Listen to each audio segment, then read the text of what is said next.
असं म्हणतात, पती जर पत्नीचा मालक बनतो तर तो मोठी किंमत चुकवतो. असं का? कुठेही विवाह सोहळा होत असेल तर जाऊन बघा आणि तिथे तुम्हाला दिसेल की 10-10, 20-20 लाखांच्या दागिन्यांमध्ये कोण फिरतंय, पुरुष की स्त्रिया. आणि जी तथ्यगत बाब आहे, आपण आढेवेढे न घेता स्वीकार करायला हवी प्रामाणिकपणे, ती ही की त्यातल्या अधिकांश महिलांनी त्या 10 लाखांमधील दागिन्यांपैकी 1 रुपयाचा दागिना सुद्धा स्वतः कमावलेला नसतो. 10 लाख पण मी बहुधा कमीच म्हणतोय. आणि त्यांना घरी आणलं होतं त्यांच्या पतिदेवने या उद्देशानेच की आता हिला भोगेन. तिने आयुष्यात 1 रुपया सुद्धा कमावला नाही. ती 20 लाखाचे दागिने घालून कशी फिरते जर तुम्ही तिला भोगताय?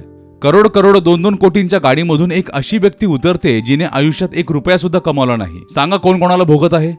कोणाचाही मालक बनण्यापासून सावध राहा जर कोणाचा गुलाम व्हायचा नसेल तर.